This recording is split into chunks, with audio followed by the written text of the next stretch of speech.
Welcome back to Worldview Now. As we get to the close of this week's episode, we're going to take a look at, of course, our latest installment of the things your Tea Party uncle watches. And who better to start things off than the grandfather of the Tea Party, former Senator Jim DeMint. If we're able to stop Obama on this, it will be his Waterloo. It will break him. Now, that walk down memory lane was merely there to show you what is really coming up these next few weeks as the government stumbles, the U.S. government stumbles towards an inevitable shutdown that could be easily avoided but is now just causing great theater everywhere. Due to mature subject matter, viewer discretion is advised. I want to read you a quote. I guess this is a quote from a House Republican leadership aide about a fellow Republican Senator, Ted Cruz, saying, quote, Wendy Davis has more balls than Ted Cruz. Just yesterday, a senior House Republican aide said it's disappointing to see that Wendy Davis has more guts than Ted Cruz. Now, he used a different word than guts. But other Republicans have called you a phony and a joke. How do you respond to that? Well, I'm always impressed with the courage of anonymous congressional aides.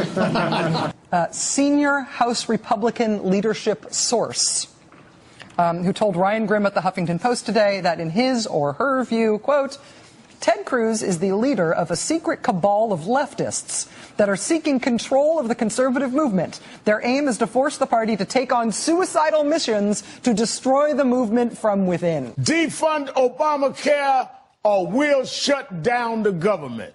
It's a horrible idea, and more Republicans admit it.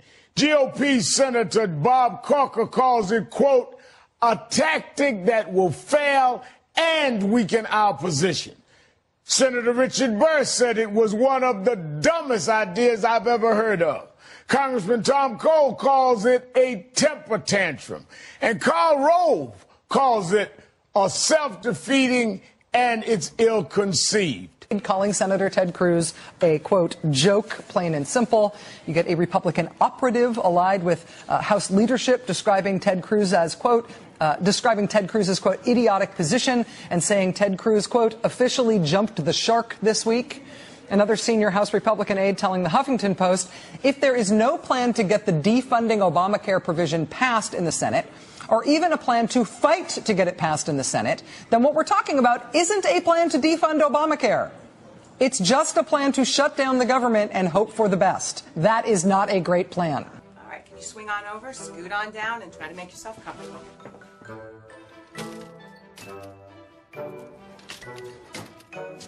Okay, let's have a look.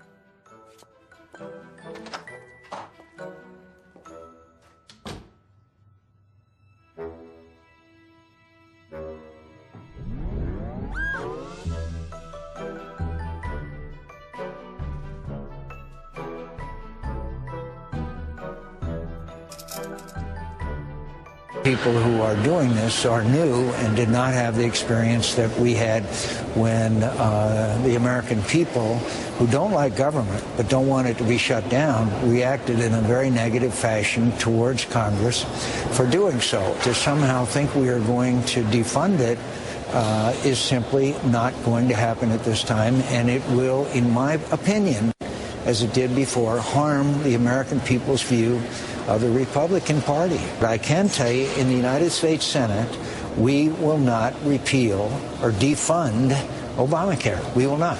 And to think we can is not rational. We can't let the government shut down. We can't be kamikazes. We can't be general customers. When Republicans run into the street, despite the fact that there's a flashing red light, they're going to get hit by the cars and killed. So this is stupid politically. This is stupid at a policy level. We are going to let our party run into moving traffic against a red light. It's idiotic. 40 times. That's how often a group of House Republicans have voted against Obamacare, just to prove their allegiance to their party's right wing. Okay, they've said their piece. But now they've gone even further, threatening to shut down the government if Obamacare isn't dismantled. It could disrupt Social Security and veterans benefits, hurt job growth, and undermine our economic recovery. Tell these House Republicans, enough already. What people don't understand, Congressman, is how we pass laws the Supreme Court upholds, and you guys come in and say, We're not going to fund it, and even worse, if money goes there, we'll shut the whole government down. We thought we lived in a democracy with a balance of powers between three branches of government. We didn't think the Supreme Court, the Congress, and the voters could be told, we're going to tell you all, take a hike, we'll shut it all down if we don't have it our way. Come on, Congressman, that's not what this country's supposed to be about. Hey, Al, just a reminder, this isn't a democracy, it's a republic. And we're reflective of the people this that is we not represent. a democracy. And it's a republic, Al. Look at the Constitution. We're reflecting the people of the 9th District. And again, I just want to make one thing very clear. And I enjoy having this conversation with you. I enjoy having it too, because I really hope the people in the 9th District know on the next election that they should not vote thinking this is a democracy, that Doug Collins says this is not a democracy. I'll even send you the clip so you can play it in your next campaign. Well, you don't have to worry about that. This is the 9th District of Georgia knows where I stand. We need to take Obama and all of the people like Hillary Clinton and others who have served and been with him, and we need to boot them out of office. How do we do that, Alan? The election's not till 2016. He could destroy this country by that time. Well, we have an election in 2014. And the Constitution makes it very clear if a majority of the House impeaches them, and if 2/3 of the Senate vote to kick them out, they will be gone. 1/3 of the Senate is up in 2014, and the whole House is up, and that means we have more than enough opportunity to get an impeachment and removal Congress if we will rally round that purpose in order to bring the terrible threat that is posed by this Obama faction and its policies to an end, and in order also to send a clear message to all of the elitist elements who think they can now overthrow our Constitution, that the American people will not stand for it. The secret to world peace is pistachios. Dennis Rodman does it because he's nuts. Well, at least former basketball star Dennis Rodman has an excuse. What's Congress's? We'll be right back.